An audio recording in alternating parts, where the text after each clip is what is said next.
It's currently 1 a.m. in England, and I had been on the phone with my father from 11:45 p.m. till around 12:10 a.m. I was sat outside with a coffee and sick as usual. I love being outside.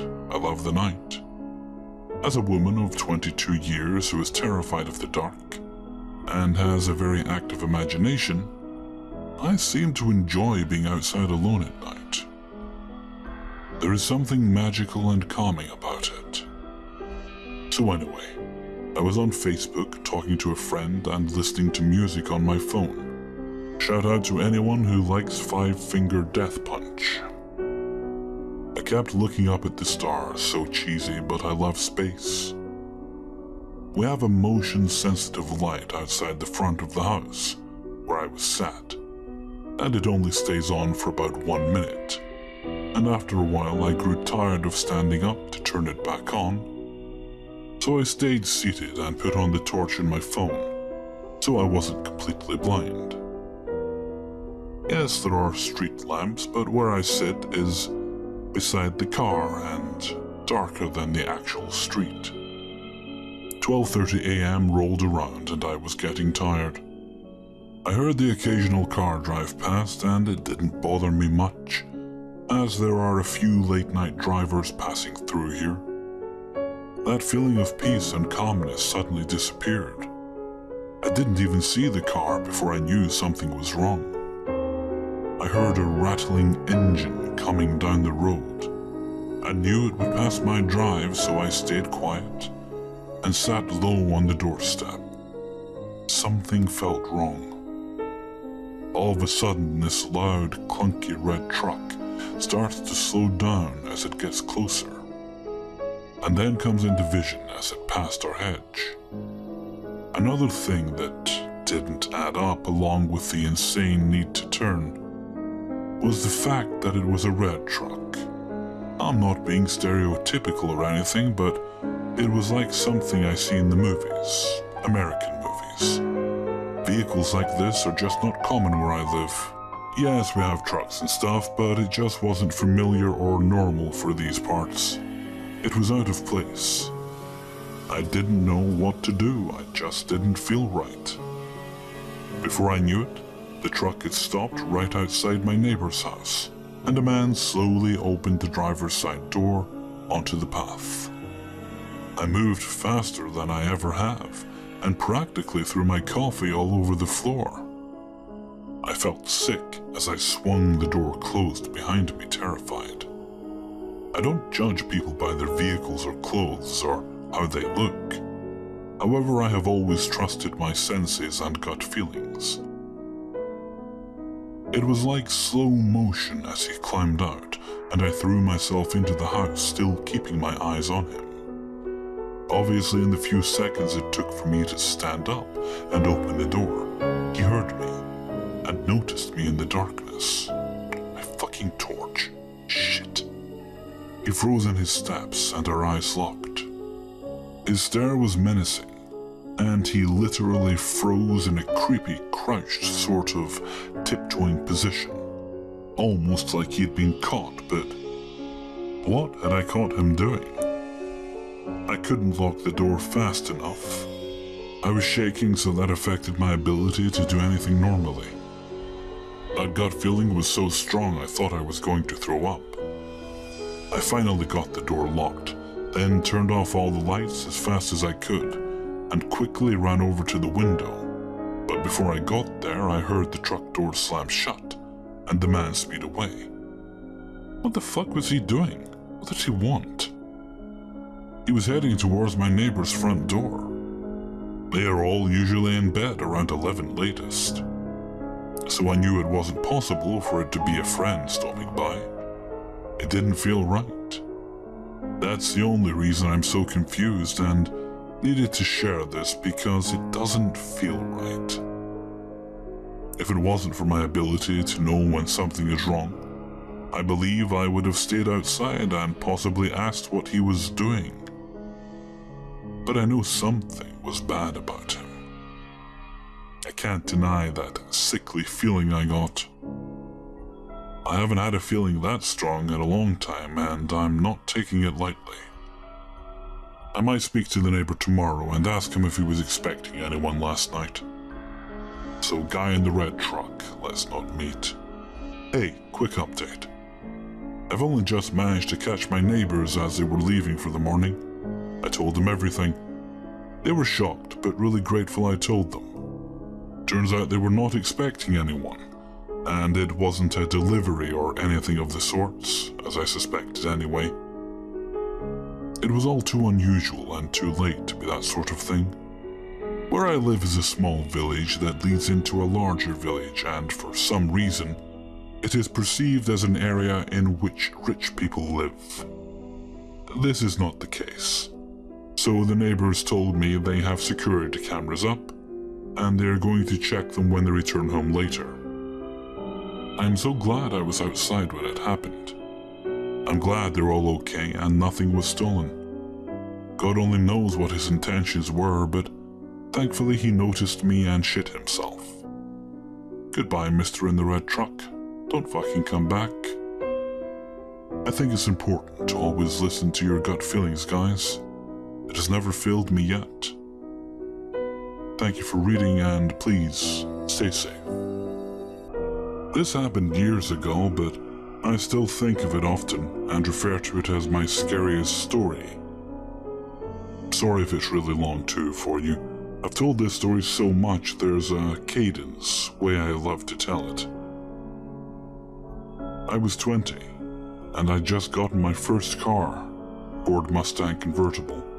It wasn't actually worth the price I paid, but I dearly loved it.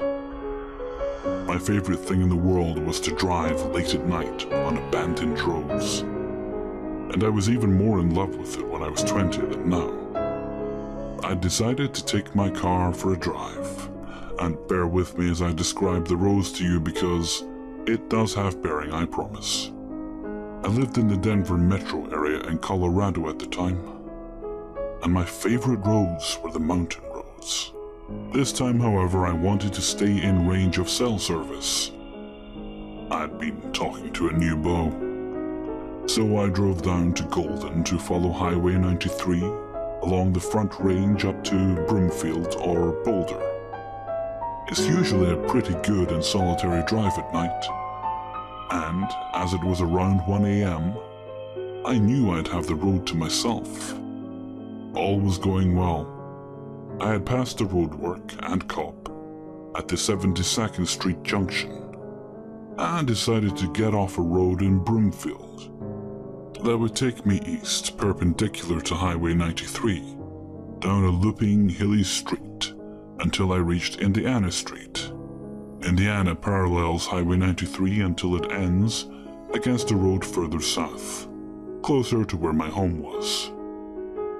As I was turning on to Indiana, I saw the first cars I'd see other than the cop at 72nd and Highway 93. There was a large diesel pickup in front of me, and a red hatchback in front of them, also turning south onto Indiana. The hatchback, however, was going frustratingly slow. Indiana Street is a very hilly road. Speed limit is 50 or 55, and there's only 2 lanes, north and south. The truck decided after a while of us tooling behind the hatchback at 25 miles per hour to cross the double yellow and go around the hatchback. They sped off into the distance, risking the low visibility of the hills, got back over and disappeared to my sight. The hatchback hadn't changed speed, and I decided to hang out behind them because the night was fine. I was in no rush, and I was scared of crossing the double yellow. Death Proof is my favorite car movie, but the images of head-on collisions never go away from me. I was confused at this point about the motives of the hatchback driver, but it still didn't seem too horrible, so I stayed a car length back and waited, going about 25 miles per hour still. I checked my phone only to find it was dead, and as I had only recently bought the car, I didn't have a charger with me for the cigarette port. This made me even more uneasy. When the hatchback slammed their brakes and came to a complete stop, and I couldn't see an animal or anything to warrant it, I was freaked out enough to overcome my fears. I crossed the double yellow and sped up to pass them, but they sped up too. Thinking it was a mistake, I sped up more, reaching the actual speed limit of 50 or 55. They matched me, and I was swiveling my head, trying to see into their driver's side window and looking out for incoming headlights at each hilltop. I sped up more, this time reaching 65, and still, nothing gives. They're matching me and keeping me from getting over in front of them. I slowed down, backing off, but they slowed down too. Finally, scared out of my mind, I punched the gas, bringing me up to 80, and slipped back over the double yellow. They'd tried to match my speed, but I'd been significantly ahead of them for long enough to get over. Although I was scared of scraping bumpers, they were so close. I don't know what I expected, but when they started bumping the back of my car with theirs, I was in full freakout mode. I knew that 72nd was coming up, that if I took a right on it, I could get back to Highway 93 and the safety of the cop. So I turned my blinker on far before the juncture to let this crazy person know I intended to get out of their way for good. They didn't back off. If I slowed down, the pressure against my back bumper merely increased. We were still barreling along at a white-knuckle speed of 65 to 70, and we passed 72 without me being able to turn off Indiana. The next road coming up was Leyden Gulch Road, and to my surprise, they started to back off.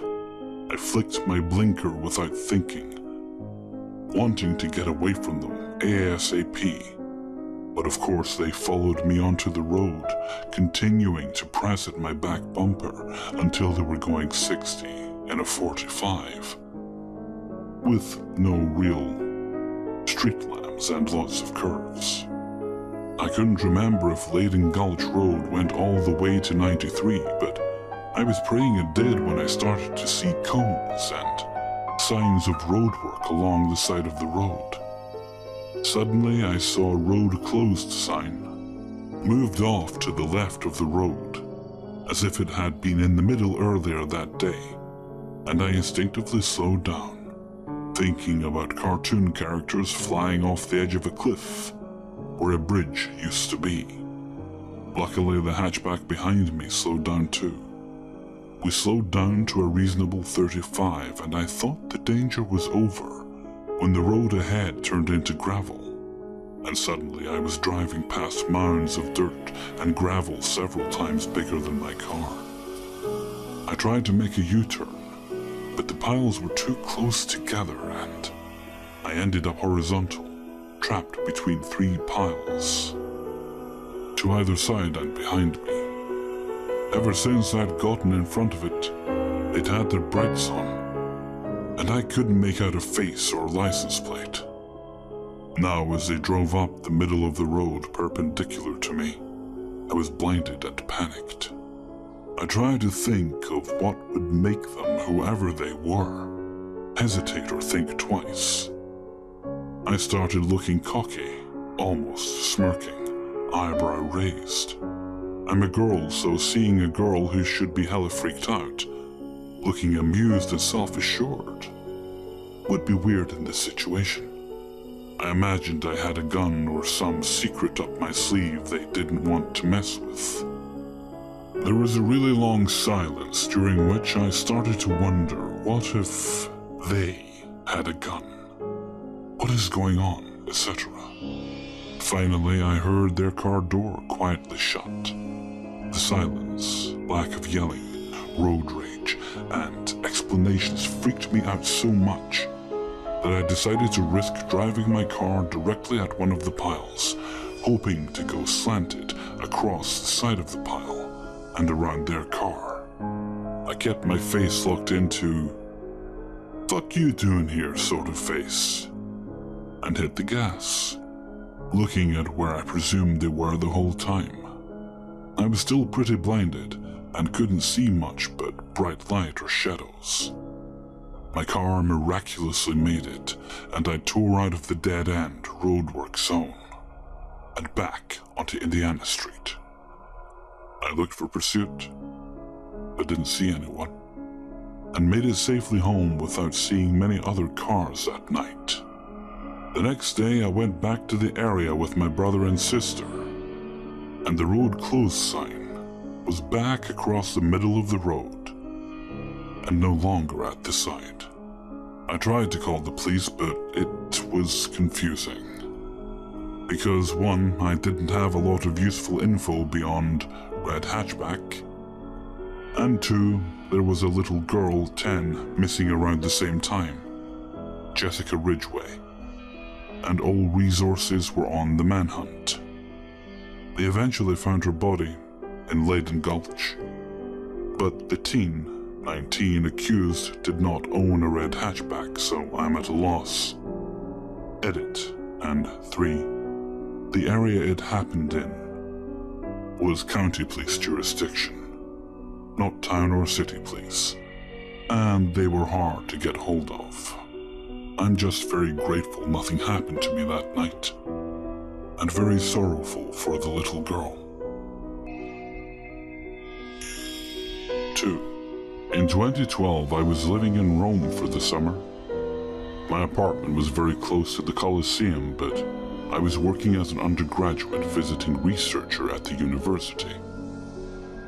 Every day I would walk to and from work, which took about 35 to 40 minutes.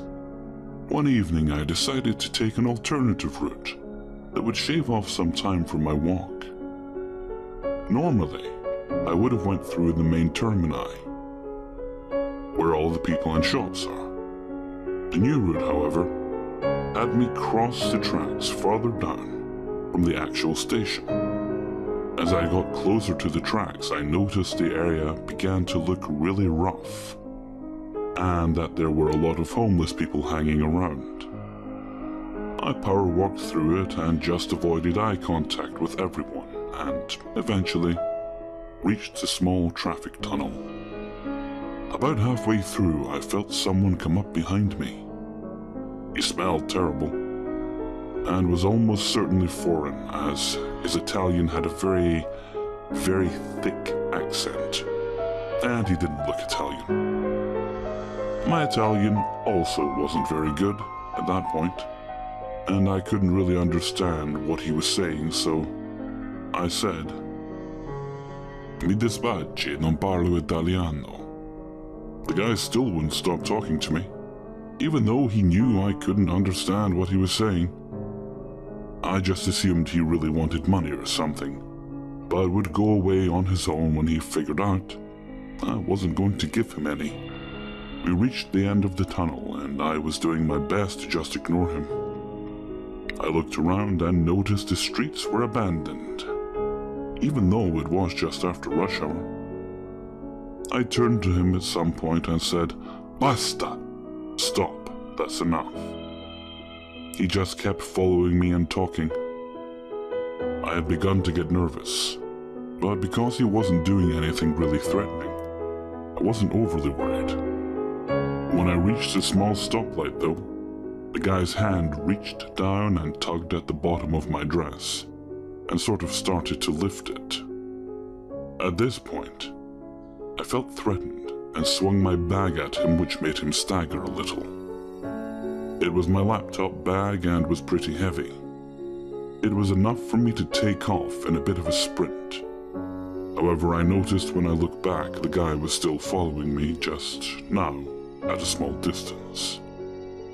I kept jogging until I finally reached a small grocery store and ran inside. The guy was right at my heels. At this point, he was directly behind my back, so close I could feel his body heat. He then started reaching for my elbow like he was going to drag me out of the store. I shoved him off again and ran up to two other girls who were by the produce and seemed to be around my age, asking if they spoke English.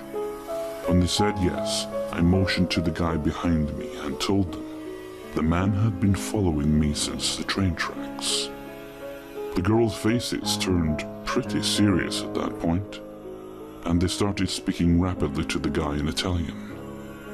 Then they turned back to me and asked whether I knew him, and told me that he was saying he was my boyfriend and we had just been in a fight and I was lying.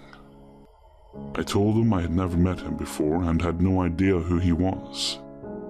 I'd say the fact that he couldn't speak English and that my Italian was limited to telling people I couldn't speak Italian and asking for the bathroom made them certain there was little way the guy actually knew me.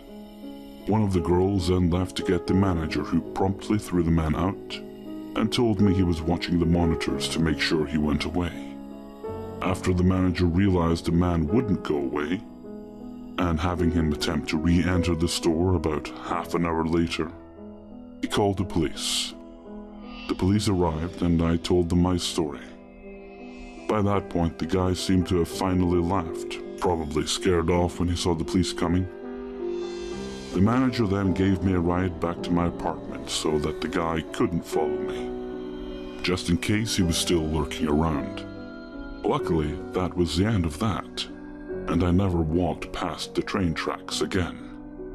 I think I got lucky to have found this store, but it still taught me a very valuable lesson about being careful about the areas you venture into in new cities. Now I ask the locals for areas to avoid, instead of wandering around foreign cities on my own. My parents chose our little neighborhood so long ago because it's in a quiet Canadian town, a safe place, with only petty crimes like shoplifting teens or vengeful exes. But recently, there has been a lot of posts on the town's Facebook group about odd happenings, like seeing a man peeking into their low windows. He hasn't been caught or identified, despite the RCMP staying vigilant. Since we live in such a safe place, my parents are okay with their 16-year-old, me, and 17-year-old daughters walking around alone. Last week, I was walking home from work around sunset. I walk home down the side hill, so I have a good view of the whole street. I noticed a very average-looking middle-aged white guy walking down a neighbor's drive towards the street, looking around. He caught sight of me and nodded in a friendly way like a resident would. I nodded back, assuming he was a relative of one of the neighbors. He wandered off.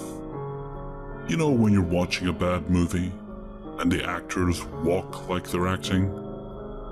He walked like that, overly casual, just moseying down the lane. I ignored it, because I can be kind of judgmental, so I just let it go.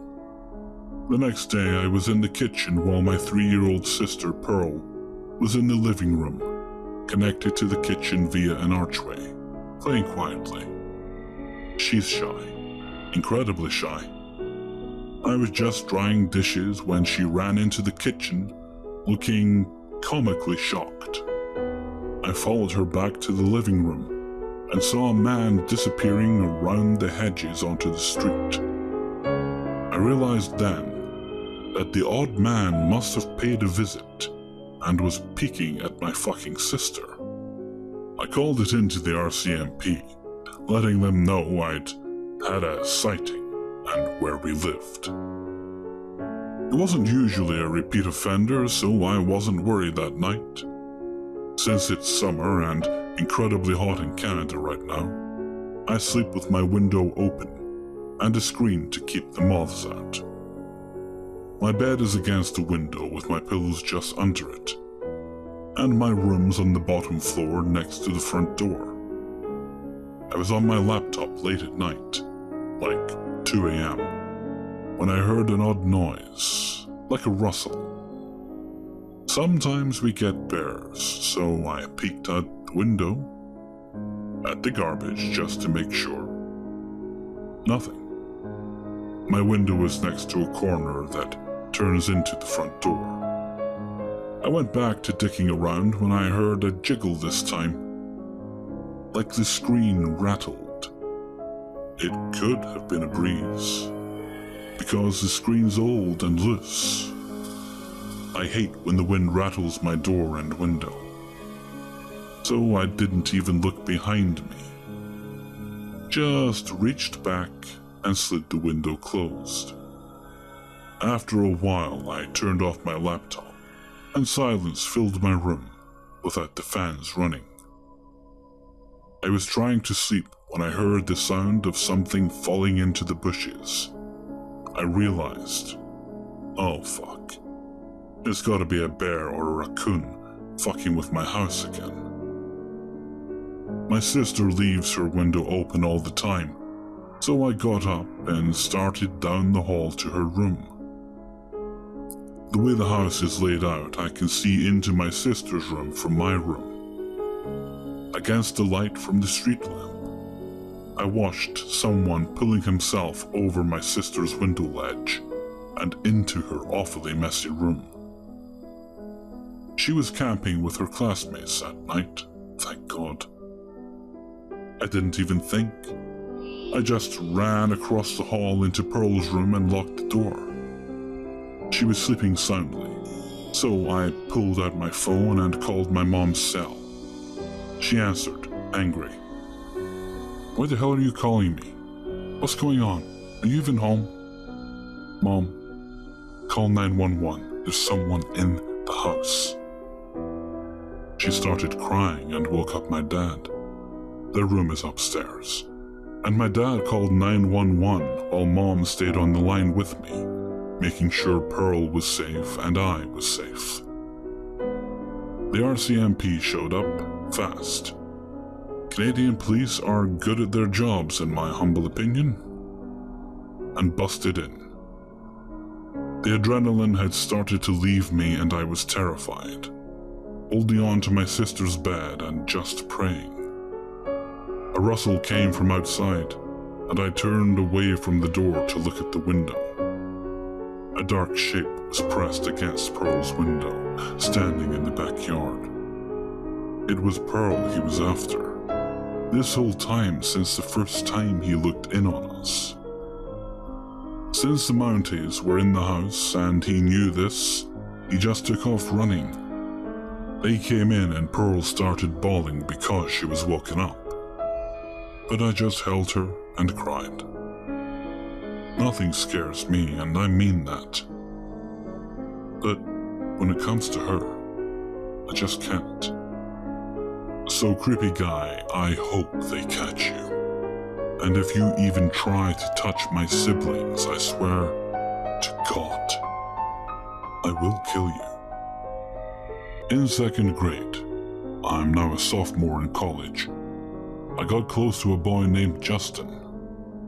I met him through a class we had together, and we were assigned partners for most of our assignments. He and I grew really close during this time. We would do everything together, from eating lunch to spending afternoons at the local park. We were inseparable. I remember we used to play pretend. We would be Bonnie and Clyde, while a couple other kids would be detectives, cops, spies. Whenever we weren't playing pretend, we would play 20 questions or Would You Rather. This friendship went on to grow stronger, up until 5th grade, when we just drifted apart. It wasn't until 8th grade when I crossed paths with Justin again. He was in study hall with me, and he sat right behind me due to alphabetical seating. I was so happy I finally got to reconnect with an old buddy of mine. We never got to grow as close as we were before. but we would spend that class quizzing each other or playing cards. I eventually got him to sit with me and my new friends, 7 girls, during lunch. Of course, you know how middle school boys are, obviously flirty, but in an innocent, cute way. He would compliment me and pay extra attention to me, which I just loved. I ended up developing a little crush on him, but I kept to myself. He would message me constantly, calling me beautiful and how smart and funny I was, how he enjoyed spending time with me. Everything seemed great, until I got to school one day and he was holding hands with one of the girls I introduced him to. I'm sure you don't want to hear about all this middle school drama, so I'll cut to the chase and tell you he ended up dating all of the 7 girls. Broke all of their hearts, all while still flirting with me. Since I was very naive and craved attention, I was a bit of an outcast, I continued talking to Justin. Since all the girls hated him, we didn't sit together at lunch, but we still had study hall together. As he got older, he got more sexual. Many considered him a pervert.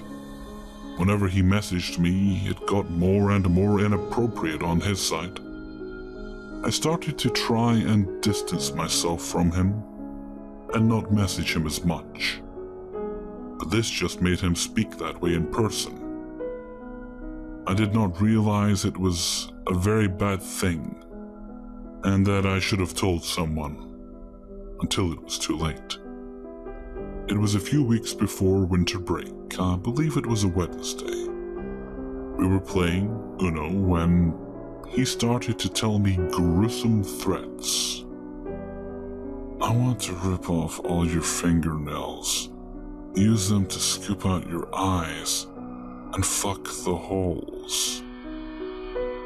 I'm going to break all your limbs, toss you into a ditch, and pour fire ants on you. I'll run you over and leave you for the vultures. When he said these things, I knew I had to tell someone. I asked my teacher if I could talk to the principal, Dr. R, and she declined. I'm a pretty shy person with bad anxiety, so I didn't push it. I just went back to my desk and made a mental note to stop by the front office before class the next day. I just went home like nothing happened. My parents took me on a surprise vacation for a couple of nights on the day all this occurred, which kind of made me feel better, since I wouldn't have to see him the next day. That Thursday night, I got a message from Justin. Come outside. I have a gun. I'm going to blow your brains out. Come out now. Don't make me wait, little miss. It'll just hurt worse then. I will force my way inside. Then he sent me a picture of my house. I turned off my phone and didn't turn it on until I got home. I couldn't sleep that night. I didn't tell my parents or anything. There was nothing for them to do but worry until we got home anyway. I just decided to wait until I got to school to tell a teacher. When I arrived at school the following Monday, I went straight to Dr. R's office. I told him everything and he just looked at me. He said that Justin was just being a boy and probably had a crush on me. Since Justin didn't physically do anything to me, there was not much he could do to help. But he told me he would call Justin into his office and have a talk with him. I didn't see Justin for the rest of the day. I was called out of class an hour before school got out by Dr. R. He told me that Justin was no longer in the system, and he moved out of the country, so there was absolutely nothing he could do about it. About a year later, a girl I went to elementary school with texted me telling me Justin moved back just a few cities away, because she knew how close we were. She told me she hung out with him the weekend before and showed me a picture they took together. Since then, I have been constantly paranoid, and I have trust issues with everyone I come across. These events severely messed up my mental health in the long run, and I am still recovering. It took a lot to post this, but many people have told me to write to get out my negativity. So that's what I did. Justin, I hope we don't meet again. So when I was just off to college out of high school, I, female and 18 at the time, moved in with a good friend, Karen, 20, and her friend, Tara, 21. We moved to New York City. But as rent is wildly expensive there, we wound up getting an apartment in the shadiest part of Harlem. It was a decent apartment, and the doorman clinched the deal for us. Normally the shady neighborhood was all right, no big deal. We just ignored the catcalls during the day and didn't really leave the apartment at night. However, Tara and I really hit it off from the beginning, and she knew a bunch of fun places to go drinking where they wouldn't card me in downtown Manhattan. I hadn't been doing that well emotionally lately, and she decided that I could use a fun night out. So we said screw it, we're going out. Karen was back in our hometown that weekend, though she didn't come with us. We got all dolled up for a night on the town, and wore those stupid heels that we would both later regret. So Tara and I took 2 subway trains to this nice karaoke bar, where really good people get up to perform, and we just watched and enjoyed the drunk theater people on their night off. Tara had a few drinks, but I had a few more, and I was having a tough time walking in a straight line back to the subway at the end of the night. But we were laughing and really glad that we had gone out. Then we got on the first train home. We were sitting, waiting to reach our stop to transfer, when we both noticed this young guy with his hood up on the other end of the car, a few people down. Now, that's not super unusual for Manhattan, so we just tried to ignore him. But it was a bit awkward as he was staring at us unrelentingly.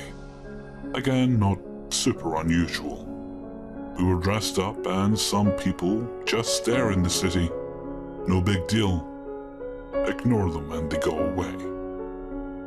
So we finally got to our stop, and of course the guy in the hoodie followed us off the train and to the stop for the next one we were catching. Again, we put it down to coincidence. In a city of 8 million people, odds are someone can be going in the same direction you are. Nevertheless, we did keep an eye on him. We didn't want to jump the gun with accusations, but it was starting to feel really off. Just how much he was staring at us. We tried to just mind our own business, particularly as Tara had to keep me from tipping over every so often, which broke the tension and made us laugh for a second. On the next train, we were the only passengers save for one other person, as well as the guy in the hoodie again. We stayed absorbed in each other, giggling over some pictures on Tara's phone, hoping that if we didn't pay attention to him, he would just get his fill of staring and decide he wasn't interested anymore. Especially if we laughed and made it look like we really weren't afraid of him. At one point, though, I glanced back at him, I couldn't help myself, and saw what looked like a piece of metal sticking out of the sleeve of that over-large sweatshirt.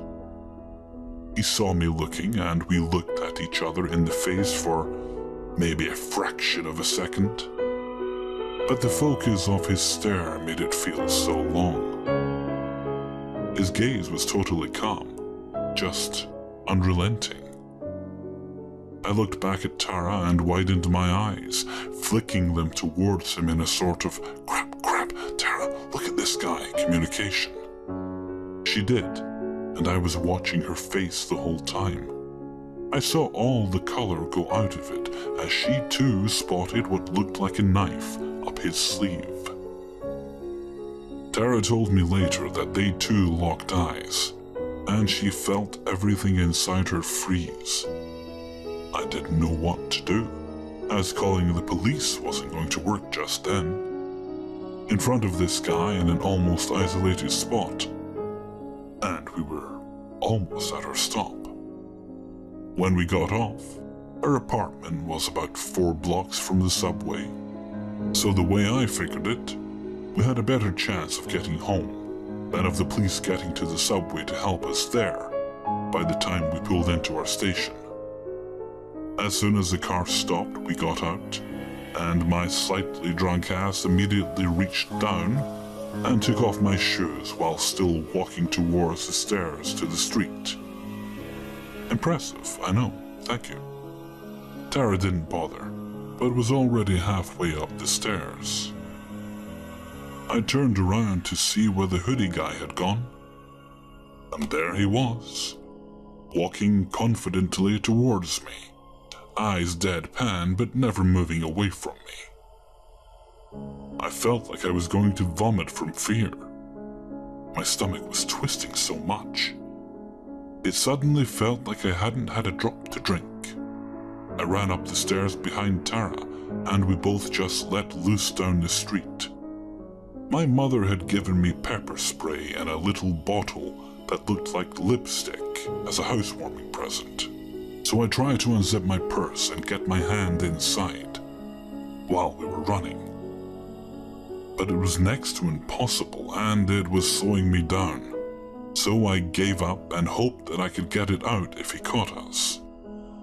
I looked back again, and of course he was running too.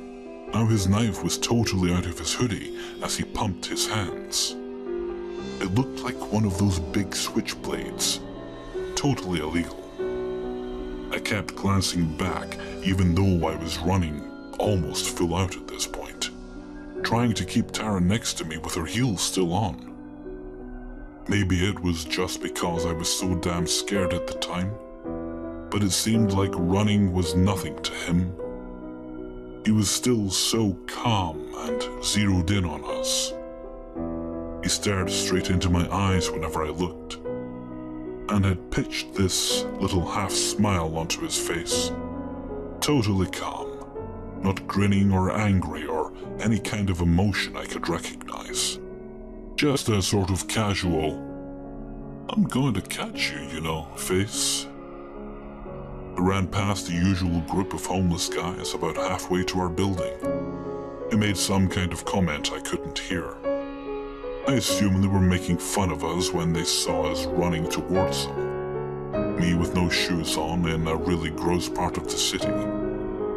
But I have to wonder whether they helped us by waylaying the guy after, because we managed to get to our building and have the doorman buzz us in with some seconds to spare.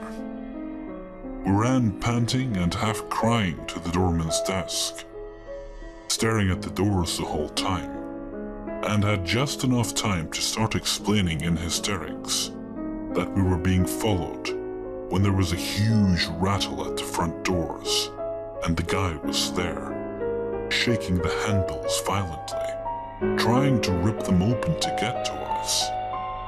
The doorman whipped out his walkie-talkie and yelled at us to go upstairs. We didn't need telling twice. We got in the elevator and held each other, shocked and crying, hearing yelling from outside the elevator fading as we went up to the 3rd floor where our apartment was at. When we got upstairs, we went straight to our balcony, which was on the left side of the building. We had come to the front door from the right, but we thought maybe we could hear something from there. We did. We heard yelling. Just one voice, high for a man's, clear and furiously shouting, "Fuck!" over and over and over. After maybe a minute it stopped, and we couldn't hear anything else. The police showed up shortly afterwards for statements, etc. But as far as I know, they never found the guy. I moved out of the city shortly afterwards for a variety of reasons. My dad still feels bad that he thought Harlem was a nice, cheap option. But it's alright. Everything turned out okay, and I'm not there anymore. Still, I've always kind of wondered why he followed us all the way from downtown, and why he didn't attack earlier. How we got away exactly. Why he wanted to probably stab us in the first place. And a variety of other things. The cool, detached expression on his face, paired with those intense eyes on mine, has stuck with me ever since. I just remembered this story. I'm 18 and due to leave for BMT next Tuesday. This series of events started in my sophomore year of high school, and it makes my blood boil still. In my second term of my 10th grade year, I had to take health. I never took it in 9th grade. I sat alone for the first few weeks. I had friends in the class, but the table was taken up with other people. Soon 2 kids sat at the table behind me, and I could tell they were different. I'm not one to be mean. I hate to hurt people's feelings, so I was nice to them. We usually talked about video games. Before I get too into this, these 2 were high-functioning and knew rights and wrongs. Last names are used. Clark had started sitting next to me during class. It was nice to have someone to talk to, and I was nice to him. However, it got to the point where he was becoming a distraction during class. So I would gather my things and sit on the floor next to the table my friend sat at and do my work. This happened a few more times before that became my actual go-to sitting spot. Clark's friend, Hunt, would come over to me at least once a week and tell me that Clark wanted me to sit next to him, to which I would always politely decline. Around midterms, he began following me to my classes. We would pass each other in the hall, and he would turn around to follow me. I always stuck out around the school, and one day, he was making a phone call to someone and loudly announced it was him, saying he was pissed about something. At this point, I had enough and told one of the staff, Coach Johnson, who helped me with all this. He talked to Clark's mom and she said to only say hi and ignore him, and he'll go away. So that's what I did. He came up to me a few days later to tell me that he liked me. I didn't want to hurt his feelings, so I made the mistake of saying, I don't know what to say. I'm flattered, so thank you. And they kept following me to my next class, proceeding to tell me he has autism. I nodded politely and just went to class. I told the coach and he talked to his mum again, who said to just ignore him completely. So I did. About a month went by with no issues. In June, the school holds a family picnic. I was in the pool and a game of water volleyball was going on, and Clark was there. The ball splashed near me. He asked me to give him the ball.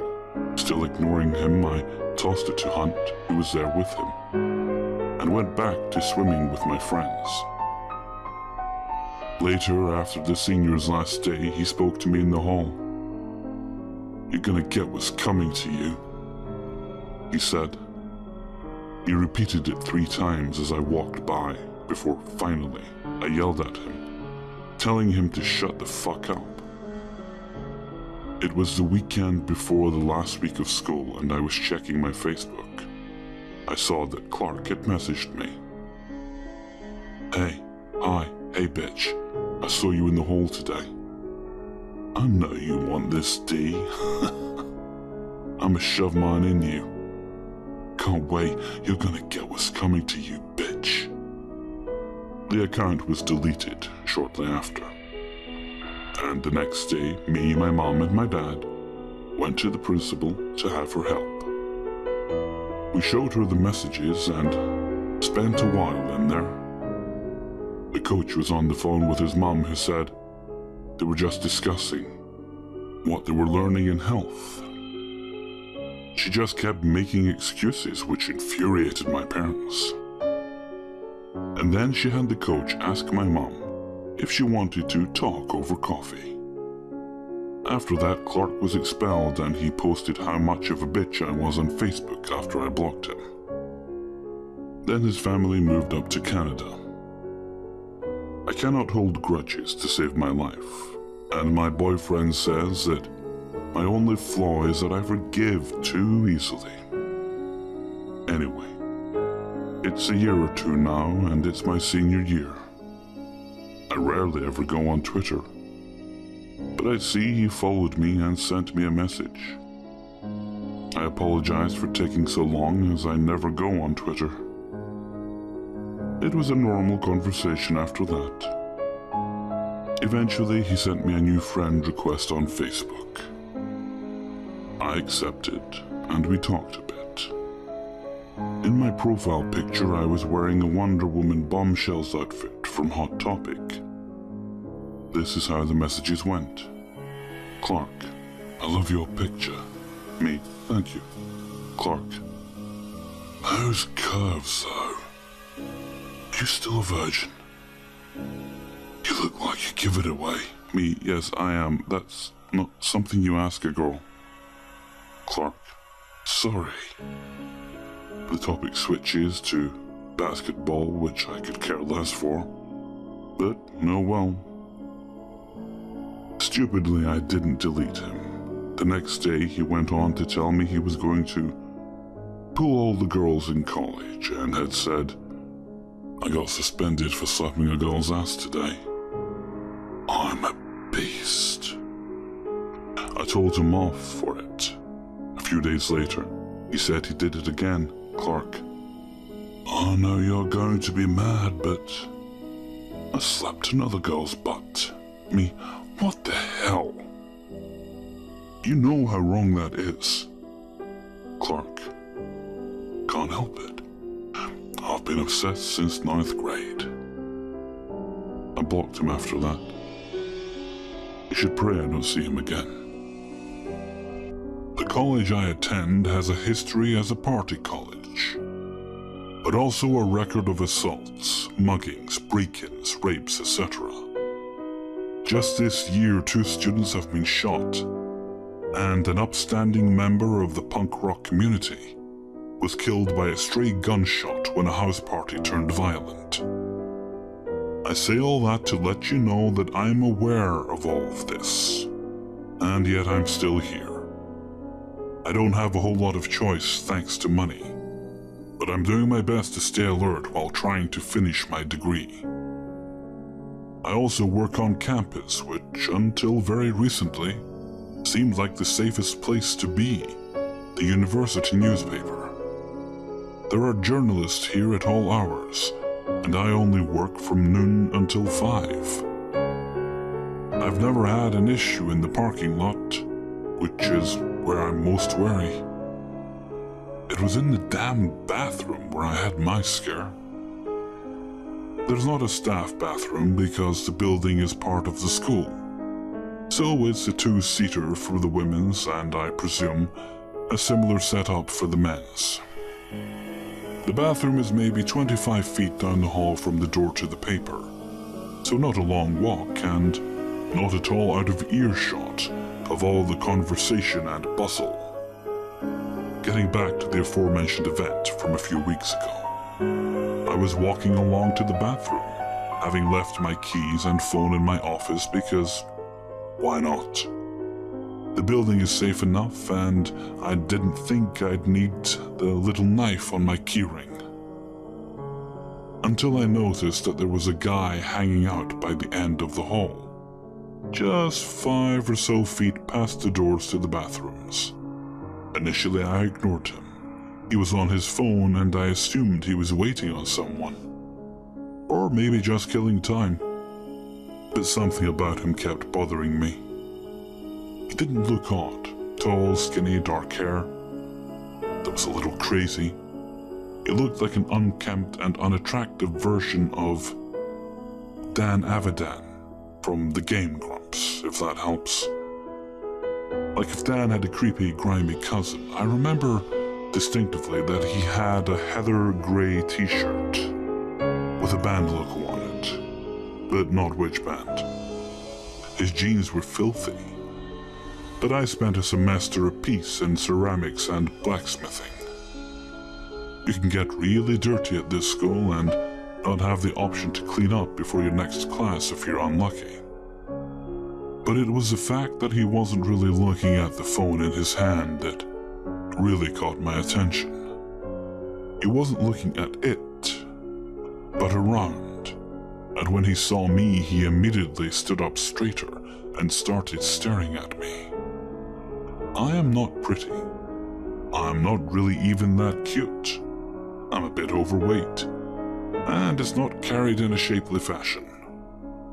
The best I can say for myself is that I do have a fairly nice rack, but yeah, that's about it. But he's staring at me, and I ignore it because, of course I do. And even though I'm already thinking I should just keep going, then circle back to the office and wait to visit the bathroom, but I don't. I tell myself I'm making a big deal out of nothing. I tell myself he's just waiting on someone. And yeah, maybe he's leering at my boobs, but he hasn't said or done anything, so I should just be chill about it. Except as I go into the bathroom, I glance back and see he's walking toward me.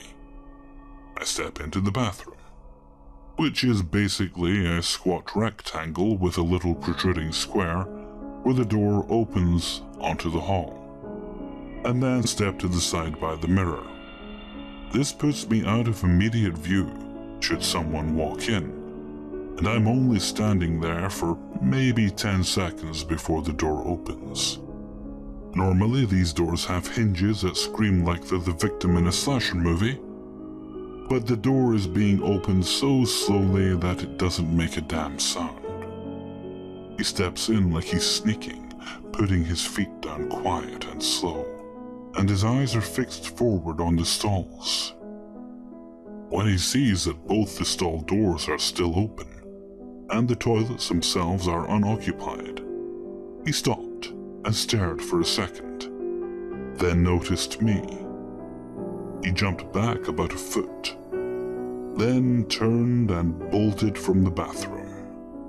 I followed him out just in time to see him sprint down the hall, take a left, and then book it out of the building.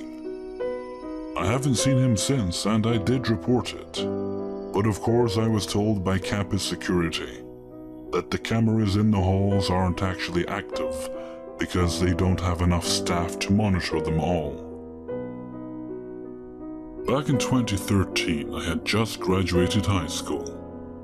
I got my first apartment in June, but my job was almost an hour away. I was just working there until I could find a closer job.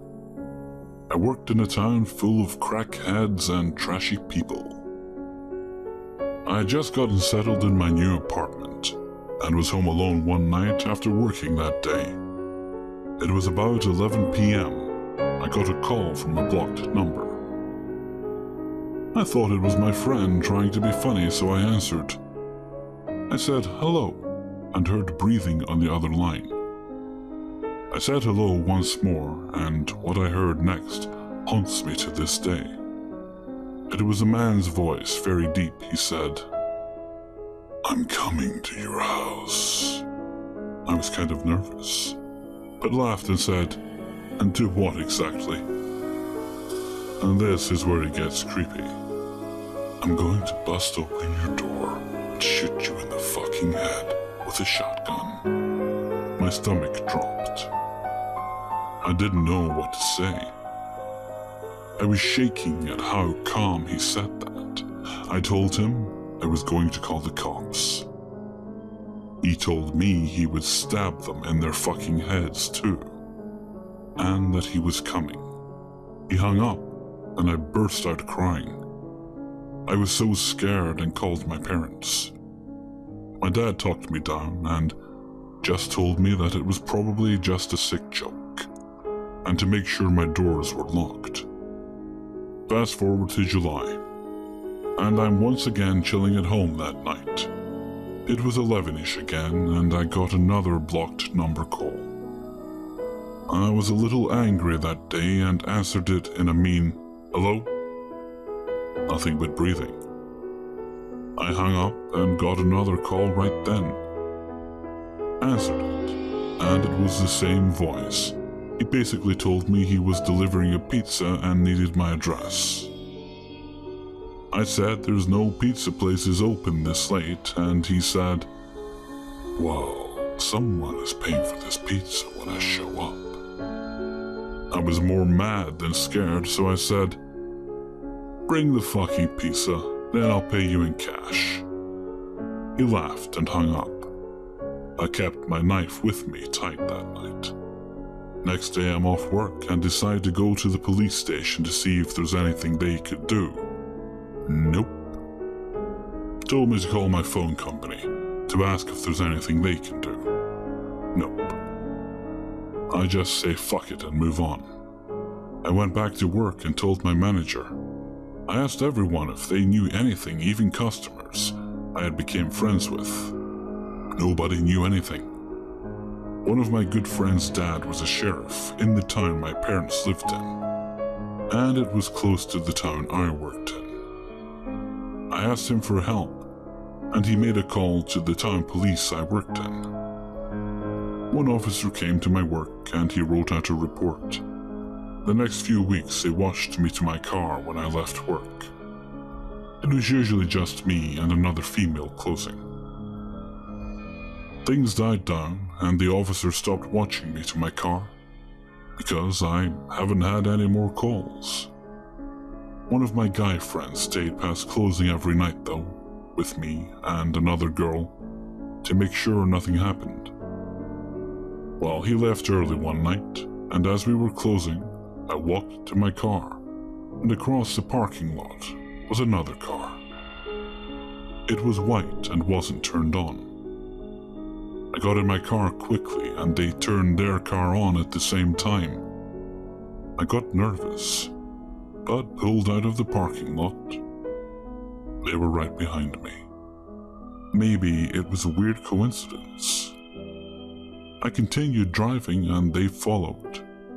I decided to test them and took the back roads home. They still followed me. Every turn I took, they took. I was scared and called my mom. I was going to stay with them that weekend so I wouldn't have too far of a drive to work. She told me whatever I do, don't come home. Just keep driving and see if they keep following. I eventually turned onto my road and was going to pass my parents' house and keep going. I went left and thankfully they finally turned right. Fast forward to January. I was at a new job that was closer, had a new boyfriend that actually cared about my safety, and was staying with some friends until I got my own place. I was at work and my boyfriend came to see me. He kept my phone until I got off and it started ringing. He knew about what was going on, and of course it was a blocked number. He answered it, and it was a man's voice. He said the guy kept asking for me and said it was my cousin, Joy or whatever. I don't have a cousin named that. He told them don't call me ever again. Fast forward to March. New apartment with my boyfriend. His friend was over and we were all smoking weed and having a great time. My phone rang and it was a blocked number. My boyfriend's friend answered it and it was a man's voice again. The guy was asking for me and said his name was Tim. I don't know any Tims. He made a joke to the guy that he'd fuck him in the ass if he showed up. We laughed so hard that I was still nervous. So far I haven't had any more encounters. I've since then changed my number, live close to another state, and have a new job. I hope I never get another call from that man again. I met Michael when I was a super insecure 18-year-old. We met on a shitty dating app, chatted for a few days, and then met up for a date a week or so after knowing each other. The date went well, and we became an item almost immediately after. So young, so naive. Now, when I was 18, I was a pretty timid girl, with very low self-esteem and was desperate for a boyfriend because I had never had one. Michael would lie and lie some more. When I first met him, he told me he was 19, but on our first date, he told me he was actually 18. And about a month into our 2-month relationship, so long, he told me he was actually 23. I asked to see his ID and he refused to show me, so I just accepted that my now boyfriend was 23. He lied about his father being dead. He lied about his last name, and he lied about his ethnicity on multiple occasions. I just ignored all the red flags because a guy actually wanted me. Anywho, one night shit hit the fan. Michael and I were hanging out around his neighborhood, and I needed to charge my phone. He took it inside his house to charge it for me, while I waited for him outside. We walked around for maybe an hour when I decided I should start heading home and asked if he could get my phone for me. He comes back with my phone and I have a shitload of missed calls and texts from my best friend, my mother, and one of my brothers. I thought someone had died, and I called my mother and she didn't seem too worried. Just asked where I was and said everyone's been trying to contact me. I called my bestie and asked her what was up, and she told me that someone was posting some photos on my Instagram. Nudes that I took from Michael and forgot to delete off of my phone. She panicked and assumed someone had taken me or something because she knew I'd never post pictures like that on Instagram. So she called my mom and my brother to ask if they knew where I was, which they didn't because no one knew about Michael. I sign into Insta, I see the pics and freak out. I walk back up to Michael's door and ask him if his cousin is the one who posted the pics on my IG, and Michael is very clearly pretending to be confused. And his cousin comes to the door, shouts some insult that I can't remember, and shuts the door on my face. At that point, I feel super violated and just wanted to go home and cry. So I called up my older brother and he picked me up and took me home. Needless to say, I dumped Michael after that. And he was cool about it and accepted it like any normal person would. Joke. I ignored every text and call he sent me. I would block a number and 5 minutes later I'd get another text from a new number. In total, I ended up blocking 10 random numbers. All him. All the same text. I miss you. This was before you were able to easily block someone on the iPhone. So I had to call my carrier each time and give the rep the number I wanted to block. 10 numbers was their limit. One day I unlock my phone and see that I have a text from yet another random number. This time it's a picture of him holding a gun, and I'm going to find you, and I'm going to kill you if you don't respond. I wasn't really scared because he had no idea where I lived. So I just took a screen cap of the message just in case some shit went down. But after that, the text stopped for months. I was working at a fast food place at the time, and when I closed, I would get home super late from work, sometimes 3 a.m. I worked in the city but did not live there. I would have to take a 30-minute ferry ride and another 30-minute bus to get home. One night I was getting off of the ferry and heading to my bus stop. I stopped in my tracks when I realized Michael was waiting for me inside of the ferry terminal. He was asking if we could just sit outside and talk about everything. F no, I was not doing that.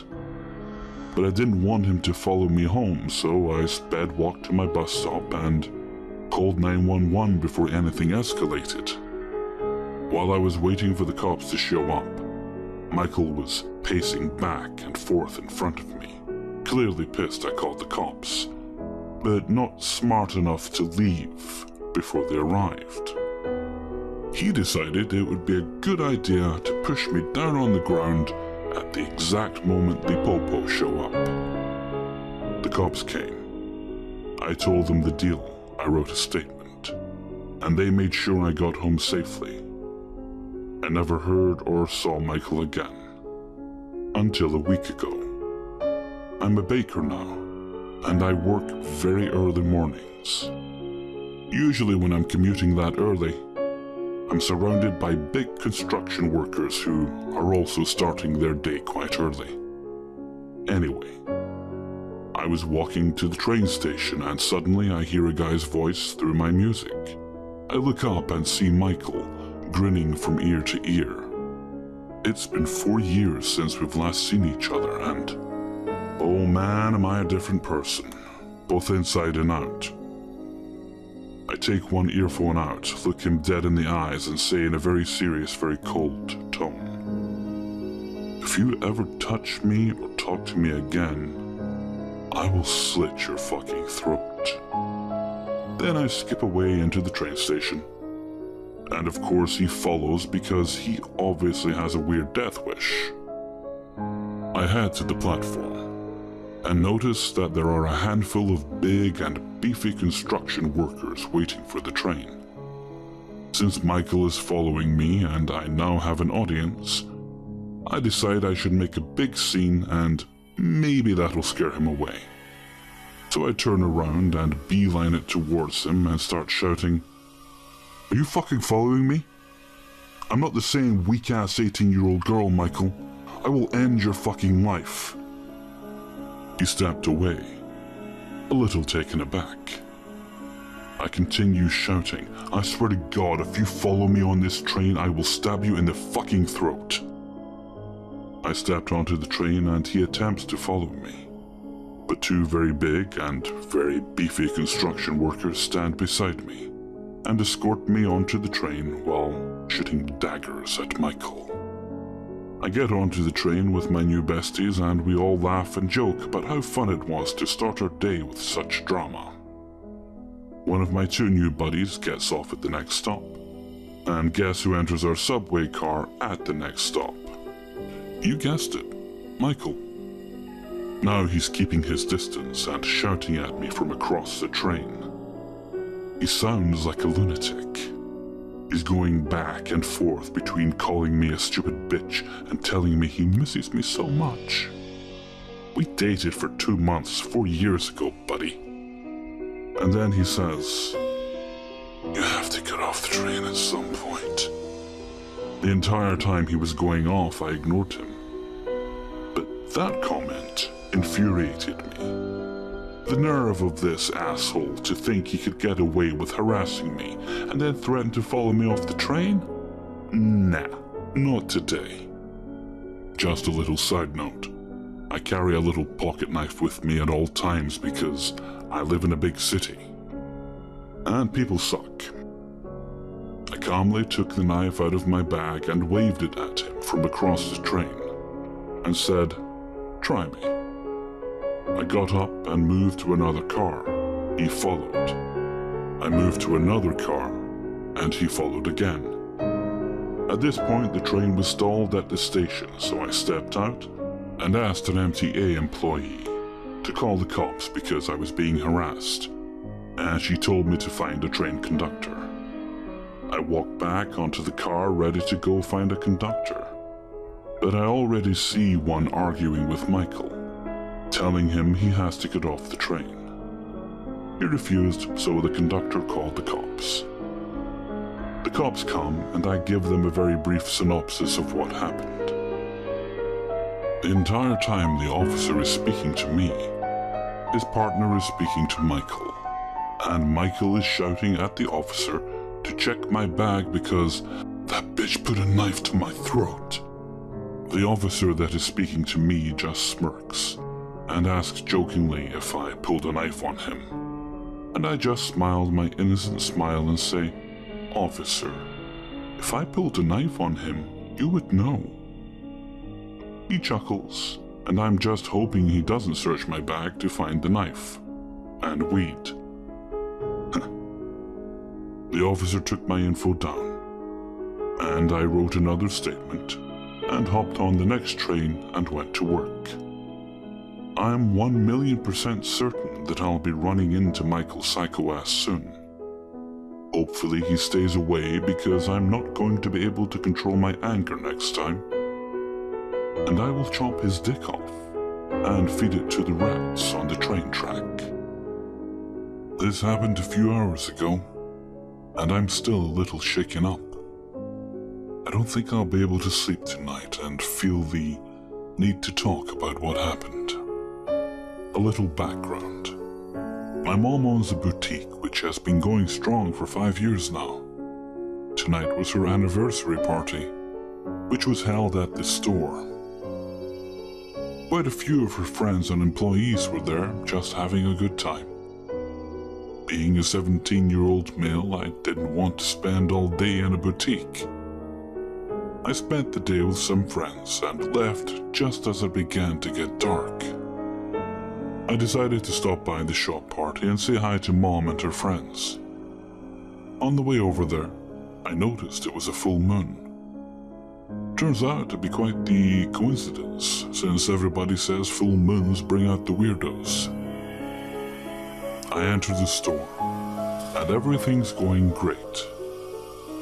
My mom's laughing with her friends. One of my buddies is actually there playing guitar for them. His dad is there as well, who I also get along with. I began talking to my mom's friends who were asking me all the usual questions that friends of parents ask. I was actually having a pretty good time. Then a large man, looked to be in his 20s, came in. He was well dressed, clean cut, and appeared to be in a good mood. My first thought was he's in here to buy something for a girlfriend. He goes up to a group of Mom's friends and casually asks, "Are there any demons in here?" Everyone looks at him, obviously puzzled. "What?" someone asks. A little louder he says, "I'm looking for demons." "Are you demons?" My mom and a couple of her friends approached him, but I couldn't fully hear what they were saying. In a smart-ass tone, the man yells, "Should I call you demons or should I call you bitches?" That's when my mom and her group snapped back, demanding he leave. "Are you kicking me out? Am I not welcome here?" He keeps repeating these questions. My mom didn't back down. She just kept looking straight up into this guy's eyes. Adrenaline kicked in. I started fearing for my mom's safety. I was carrying my pocket knife and somehow my brain decided it was too short to do any real damage. At this point, I'm already moving towards him. On my way, I notice a large liquor bottle, which I instinctively arm myself with. I'm coming up on his side, but one of my mom's friends, Amy, is between us. I reach my arm around her and try to move her out of the way. She doesn't budge and starts trying to calm me down. This man is still going at it with my mom, calling her a bitch and threatening her. He kept saying things like, "I'm gonna have to come back here and finish this." Even though Amy is still between us, I have a clear shot at the guy. The bottle was very round and didn't have a long enough neck to use as a handle, so I cocked it back as best I could, about to slam it on his head. Oh my God, Therese Texan's gonna hit him. I freeze. He turns and faces my direction, but strangely, not directly at me. Who's Therese Texan? I want to see Therese Texan. He repeated those questions several times. Then my mom starts calling out for me to come over, though there was no fear in her voice. I prepared my arm for a second attempt at a strike, but several of my mom's friends got in between us. Somehow Barbara, one of my mom's friends, started calmly talking to the guy.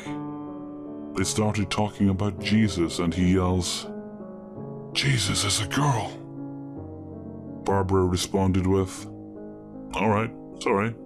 God bless you." He seemed to get annoyed and said, "It's Jehovah. Jehovah bless me." "Okay, sorry. Jehovah bless you." "I am Jehovah." She got him to walk out of the store with her.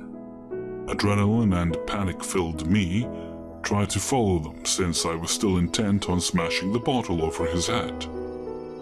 But Barbara turned around and told me to stay inside, so I did. I stood there and looked out the glass door as she talked him down. Eventually they hugged and he walked off into the night.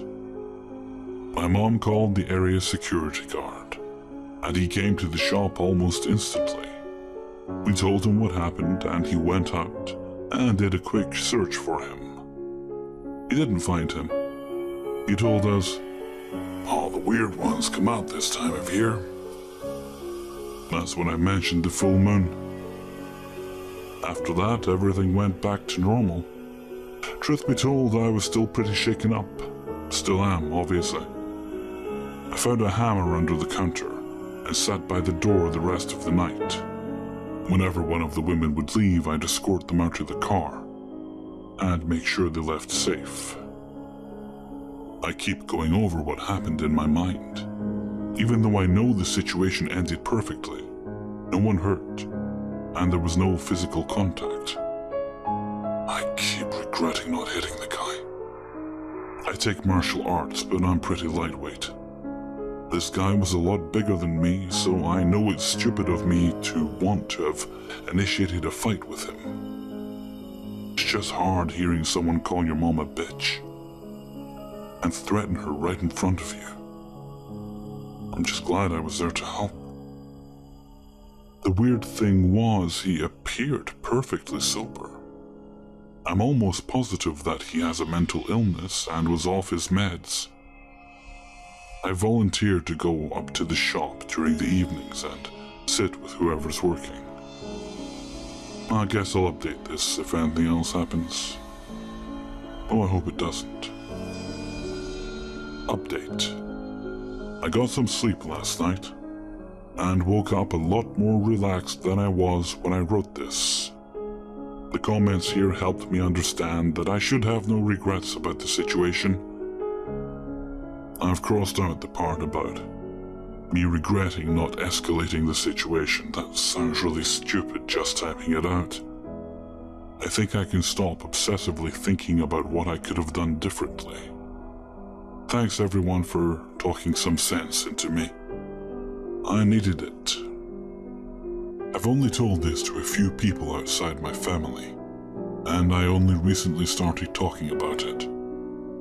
I wish I'd told someone sooner, as I discovered a co-worker encountered these men as well. I work downtown, standard 8 to 5 hours. Once in a while I work overtime, but not often. and not on the day this happened. It was just a couple minutes after 5 p.m. when I left work. It's just a few blocks from my office building to the train station. There are a few bars and back alleys along the walk, but the worst I've dealt with along there are homeless folks who get a little aggressive asking for cash. They don't bother me much. The train ride from the station downtown to the station where I park my car is about 40 minutes. If I'm lucky, I manage to get a seat and don't have to stand for the whole ride. On that day, I was lucky, more or less. I get a seat next to a window, which left the seat next to me open. At the next stop, 3 men got on. One of them sat next to me and the others sat on the seats across from me, so they were facing me.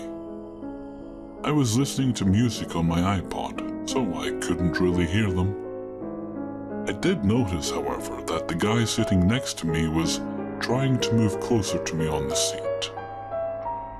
He would move close enough that his leg was touching mine, so I'd scoot away and he'd move closer again. Eventually, I was pressed right against the window, and had no doubt that he had more than a few inches of free space on his other side.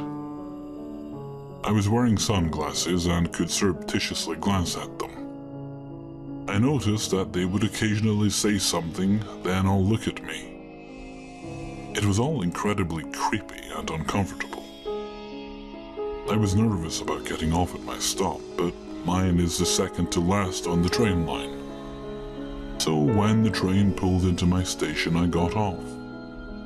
The guy sitting next to me tried to grab my arm, but I was moving quickly and able to get out. I was hoping they wouldn't get off the train there. It was a busy station and they couldn't know where I was parked. They did. I guess it was their luck that they targeted me. I park in the furthest lot from the station because the parking there is free. It's about a 7-minute walk, which is usually too bad, but my lot tends to be pretty quiet, and I was really worried about those guys following me. As a bit of background, I was fat. I work an office job and I was sitting all day and not working out. Add to that my strong sweet tooth and you've got a recipe for bad body. I was about 30 pounds overweight and probably couldn't run more than 30 seconds. Sad, considering I ran track and played hockey in high school. I still play hockey, but on a women's daytime league and it's not really competitive. I'm the youngest on my team by about 20 years. But my mom is on the team and it's something fun to do together. I was crossing the bridge over the road from the station to the parking lots when I noticed 3 guys less than 10 feet behind me. I wasn't carrying a knife, though I do own a legal-sized knife. Nor any pepper spray because it's illegal in my Canadian city.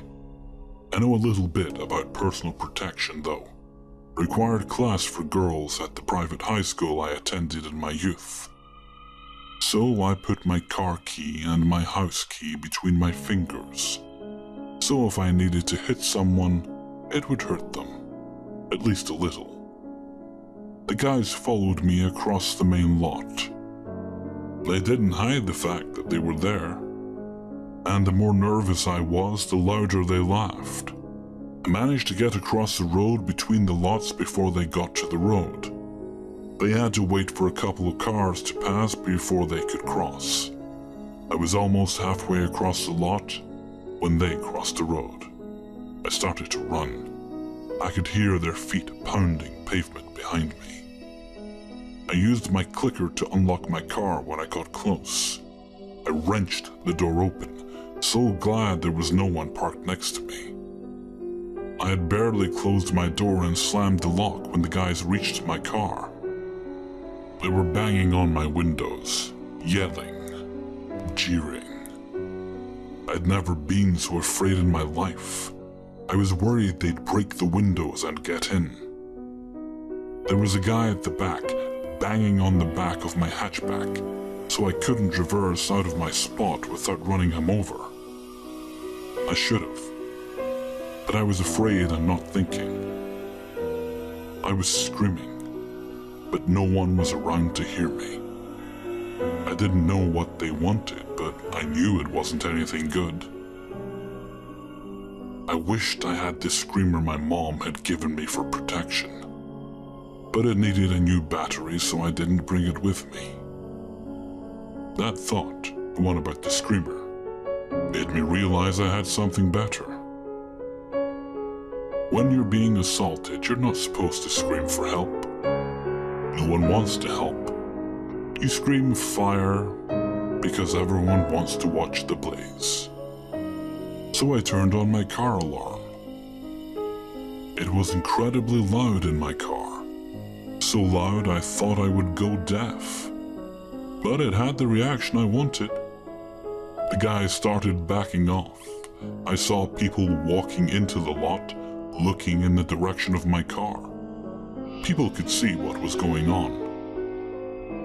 The guys took off back towards the train station. I drove home crying. The next night I started working out. I have worked out almost every day since then. If those cars hadn't been in the road at that time, if I'd run just a little slower, if I'd been too slow clicking the lock, it could all have ended so much differently. I've lost 20 pounds since then, and have gained a great deal of muscle. I quit my job.